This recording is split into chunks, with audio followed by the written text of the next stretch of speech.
منظر اول، پہلی نظر۔ شام ڈھل رہی تھی، شہر کی فضا میں ہلکی سی خنکی گھل چکی تھی۔ سڑک کے کنارے درختوں سے گرتے سوکھے پتے زمین پر سرسراتے تھے۔ زیگم کیفے کی کھڑکی کے پاس بیٹھا تھا، ہاتھ میں کافی کا کپ نظر باہر سڑک پر۔ اس کی زندگی برسوں سے اسی خاموشی میں گزر رہی تھی۔ اسی لمحے دروازہ کھلا، عالیہ اندر داخل ہوئی۔ سادہ لباس، کھلے بال، چہرے پر عجیب سی سنجیدگی۔ وہ ارد گرد دیکھتے ہوئے ایک خالی میز کی طرف بڑھی۔ زیگم کی نظر بے اختیار اس پر ٹھہر گئی۔ یہ خواہش نہیں تھی، یہ توجہ تھی، ایک ایسی توجہ جو انسان کو چونکا دے۔ عالیہ نے محسوس کیا، اس نے نظر اٹھائی اور فوراً نظریں چرا لیں۔ دل میں ایک ناگواری سی ابھری، یہ آدمی اتنا غور سے کیوں دیکھ رہا ہے؟ منظر دوم، نفرت کی ابتدا۔ اگلے چند دن وہی کیفے، وہی وقت اور وہی شخص۔ زیگم کبھی آگے نہیں بڑھا، کبھی بات نہیں کی، بس خاموشی سے موجود رہا۔ مگر عالیہ کو یہ خاموش موجودگی کھٹکتی تھی۔ ایک دن اس نے سخت لہجے میں کہا، عالیہ، آپ ایسے کیوں دیکھتے رہتے ہیں؟ زیگم چونکا، آہستہ سے کھڑا ہوا۔ زیگم پرسکون آواز میں، معذرت، اگر آپ کو برا لگا، میرا مقصد ہرگز آپ کو ناگوار گزرنا نہیں تھا۔ وہ نظریں جھکا کر ایک قدم پیچھے ہٹ گیا۔ عالیہ کے دل میں نفرت تو تھی، مگر اس معذرت میں عجیب سا وقار بھی تھا۔ منظر سوم، فاصلے اور خاموشی۔ اس دن کے بعد زیگم نے نظریں بھی نہ اٹھائیں۔ عالیہ آتی، بیٹھتی، چلی جاتی، مگر اب خاموشی زیادہ گہری تھی۔ عالیہ خود کو کوستی، مجھے کیوں فرق پڑ رہا ہے؟ ایک دن وہ دیر تک نہ آیا، دل میں عجیب سی خالی جگہ محسوس ہوئی۔ اور جب وہ اگلے دن آیا، عالیہ کی سانس جیسے بحال ہوئی۔ منظر چہارم، پہلی گفتگو۔ بارش ہو رہی تھی، کیفے تقریباً خالی تھا، عالیہ کا فون بند ہو چکا تھا، باہر جانا ممکن نہیں تھا۔ زیگم نے آہستہ سے پوچھا، زیگم، اگر برا نہ مانے میں آپ کو گھر چھوڑ دوں؟ بارش تیز ہے۔ عالیہ نے لمحہ بھر سوچا، پھر آہستہ سے کہا، ٹھیک ہے، لیکن صرف گھر تک۔ راستے میں خاموشی تھی، مگر یہ خاموشی اب بوجھ نہیں تھی۔ منظر پنجم، دل کے پردے ہلنے لگتے ہیں۔ کچھ دن بعد وہ خود بول پڑی، عالیہ، آپ اتنی سنجیدہ کیوں ہیں؟ زیگم ہلکا سا مسکرایا، شاید برسوں بعد۔ زیگم، کیونکہ میں نے زندگی کو قریب سے ٹوٹتے دیکھا ہے۔ عالیہ نے پہلی بار اس کی آنکھوں میں درد دیکھا۔ نفرت آہستہ آہستہ سمجھ میں بدل رہی تھی۔ منظر ششم، اعتراف سے پہلے کی کشمکش۔ ایک شام عالیہ نے کہا، عالیہ، آپ اور میں، ہماری زیگم نے فوراً بات کاٹ دی۔ زیگم، میں جانتا ہوں، اور اسی لیے میں نے کبھی حد پار نہیں کی۔ اگر آپ صرف ایک دوست چاہیں تو میں وہی رہوں گا۔ یہ الفاظ عالیہ کے دل میں گہرے اتر گئے۔ چھت پہ ہلکی ہوا چل رہی تھی، شہر کی روشنیاں نیچے جگمگا رہی تھیں۔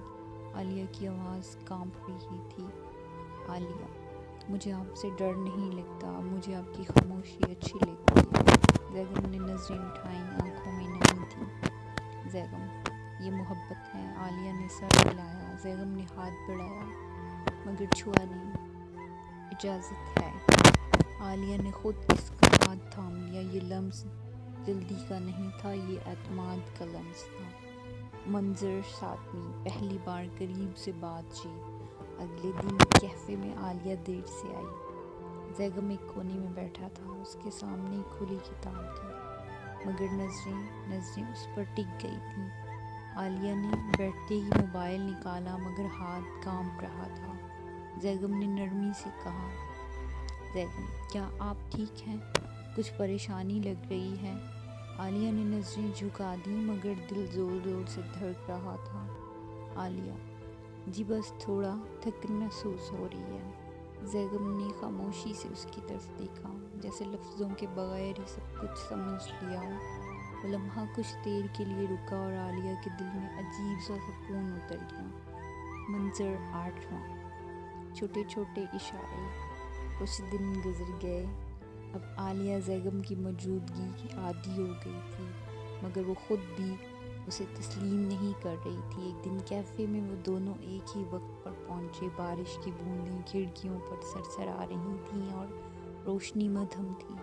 زیغم نے ایک چھوٹا سا مسکرا کر کہا، کافی ٹھنڈی ہو گئی ہے، آپ کا کپ گرم رکھ دوں؟ عالیہ نے آہستہ سر ہلایا۔ چھوٹا سا اشارہ اس کے دل میں بڑے جذبات جگا گیا۔ منظر 9واں۔ پہلی بار اعتماد۔ رات کا وقت تھا، چھت پر ہلکی ہوا چل رہی تھی۔ عالیہ نے کہا، عالیہ آپ ہمیشہ اتنے سنجیدہ کیوں رہتے ہیں؟ زیغم نے آہستہ سے ہنس کر جواب دیا، سنجیدگی زندگی نے سکھائی ہے، اور شاید میں چاہتا ہوں کہ جو چیز قیمتی ہے اسے سمجھ کر اپنایا جائے۔ عالیہ کی آنکھوں میں حیرت اور دلچسپی کی چمک تھی۔ وہ خاموشی سے اس کے قریب آئی اور دل میں ایک عجیب سا سکون محسوس ہوا۔ منظر 10ویں۔ محبت کے پہلے اشارے۔ کچھ ہفتے بعد عالیہ بیمار ہو گئی۔ زیغم نے اپنی پرواہ چھپانے کی کوشش کی، مگر عالیہ نے اسے فوراً پہچان لیا۔ عالیہ مسکراتے ہوئے کمزور آواز میں، آپ پھر بھی فکر مند لگ رہے ہیں۔ زیغم نے آہستہ سے کہا، جب کوئی قیمتی ہو پھر فاصلے کا خوف بھی کمزور لگتا ہے۔ یہ الفاظ عالیہ کے دل میں ایک نئی روشنی لے آئے۔ نفرت، تذبذب اور خوف آہستہ آہستہ محبت کی روشنی میں بدلنے لگے۔ منظر 11ویں۔ پہلی بار ہاتھ پکڑنا۔ ایک دن وہ چھت پر بیٹھے تھے، ہوا میں بارش کی خوشبو تھی اور شہر کی روشنیاں مدھم ہو رہی تھیں۔ زیغم نے آہستہ سے اپنے ہاتھ کی انگلی عالیہ کے ہاتھ کی طرف بڑھائی۔ اجازت ہے؟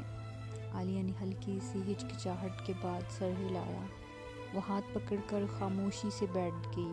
یہ چھوٹا سا لمس جلدی کا نہیں، اعتماد اور احترام کا لمس تھا۔ منظر 12واں۔ دل کی مکمل تسکین۔ زیغم اور عالیہ کی دوستی آہستہ آہستہ محبت میں بدل گئی۔ اب وہ نہ صرف ایک دوسرے کے قریب تھے بلکہ ایک دوسرے کے جذبات اور خوف کو سمجھتے بھی تھے۔ زیغم نے کہا، محبت کا مطلب صرف پاس ہونا نہیں، احترام اور اعتماد بھی ہے، اور مجھے خوشی ہے کہ ہم نے یہ سب آہستہ آہستہ پایا۔ عالیہ نے مسکرا کر کہا، میں بھی یہ سب محسوس کر رہی ہوں۔ شہر کی روشنیوں کے نیچے چھت پر خاموش ہوا میں ان کی محبت پروان چڑھی، صبر، احترام اور باوقار جذبات کے ساتھ۔